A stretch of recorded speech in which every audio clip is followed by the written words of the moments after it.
And they're going to be here at my office, and you and Magda will be the only ones in attendance.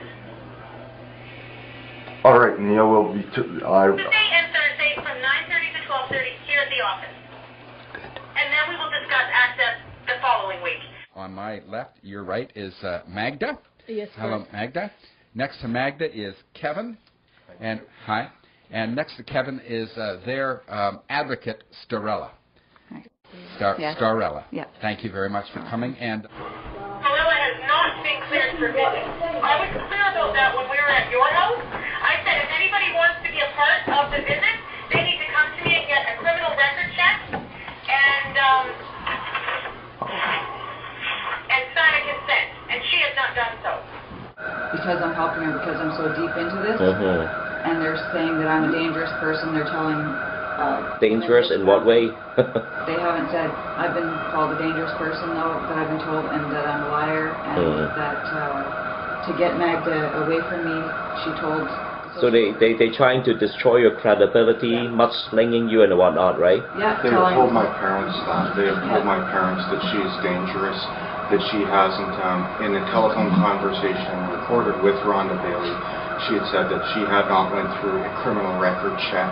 Yeah, and I chose, I was going to have the paperwork, and I chose that if someone wants to do a criminal record check on me, it's going to be somebody, there's no reason why I should have to be put down or made look like I'm, you know, some kind of a criminal in this case just because I'm helping Magda. You don't have any criminal record? No.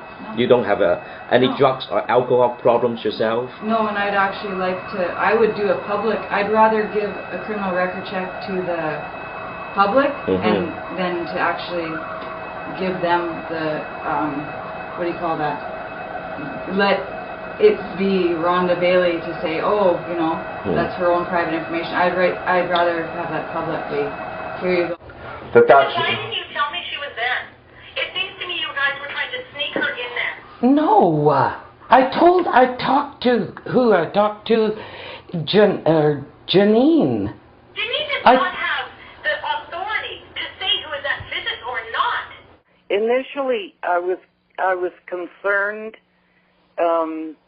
because Magda's husband got custody of her child from her first marriage, and I wondered about that, like why he got custody, and I wondered if there was an issue. So I phoned the ministry and said that I was concerned about this, and she said yes, they would check into it. If there was a problem, they would get a hold of me.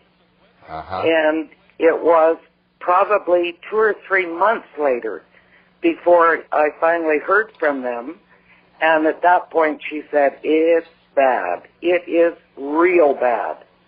And started to detail a bunch of stuff that scared me. Okay, but wait a minute, Barb. This social worker breached confidentiality, information that she got, records. She didn't just call to say thank you for your call, yes, we have concerns. Did she elaborate on her concerns? Yes, she did. Yes, she did.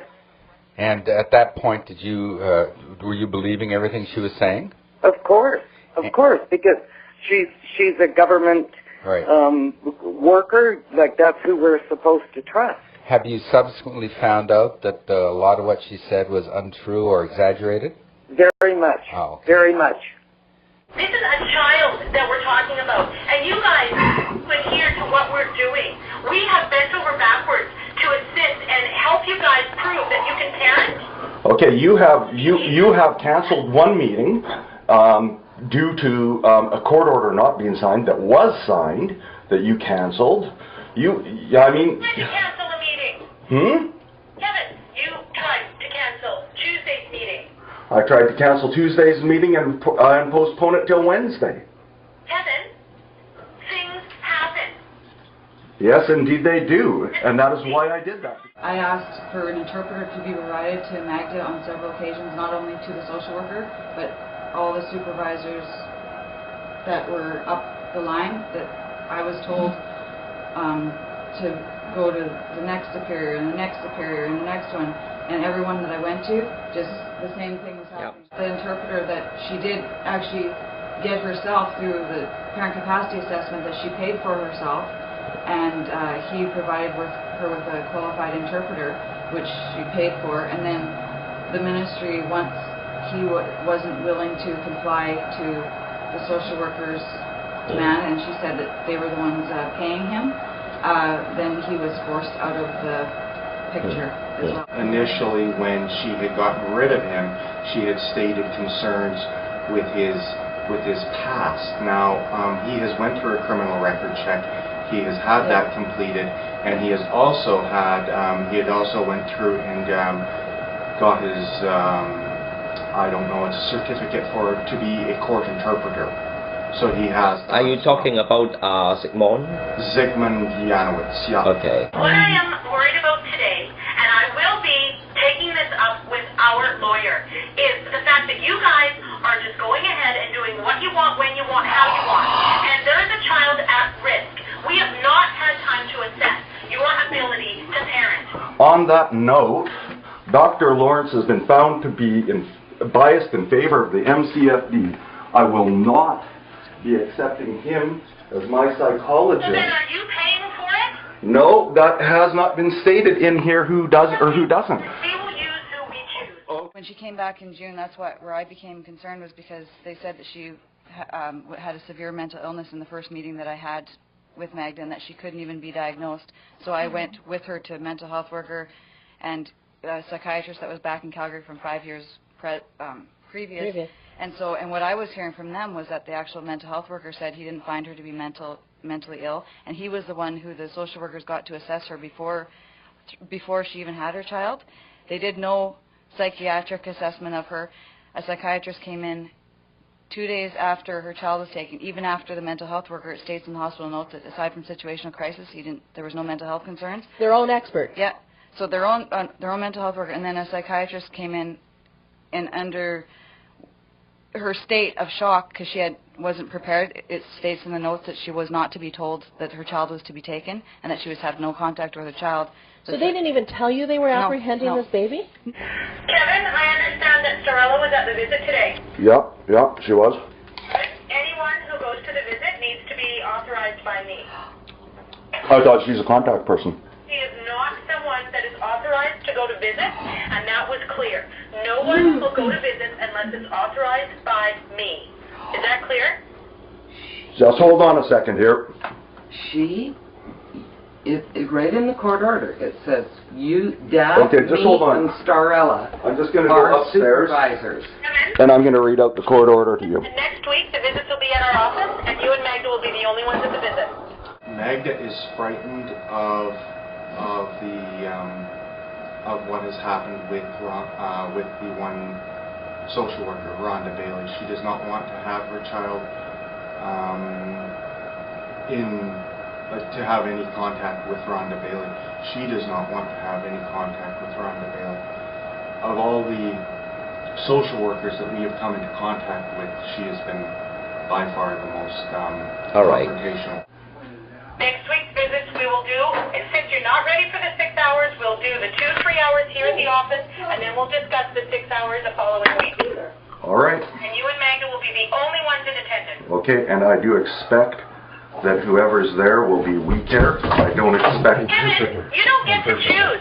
And I want an interpreter there, too. An interpreter for what? An interpreter for the meeting. He's going to be in contact with the MCFD.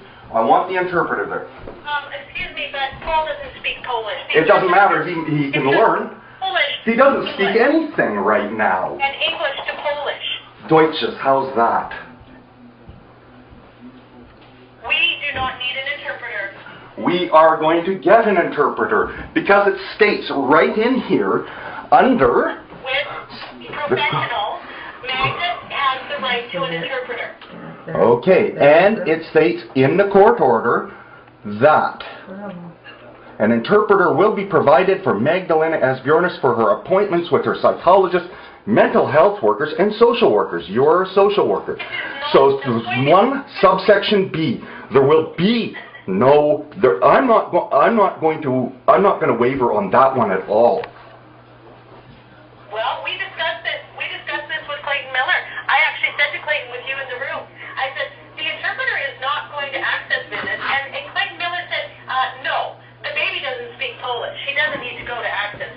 Well, that was prior to this change. Excuse me, that was not changed at all. Well, what's The interpreter does not need to go to access Okay. this. Okay, I have to talk to my lawyer. I will get a hold of you later. Well, you don't need to get a hold of me. It's a done deal. Visits are here at the office, and there will be 3 hours on Tuesday and 3 hours on Thursday, 9:30 to 12:30. And then we will discuss what access looks like the following week. And in the meantime, I will arrange for a meeting. Okay, and I want to supervise. I want to. Who's the supervisor? Yes, I do You get. don't get to choose, and you better check on that because you don't get to choose.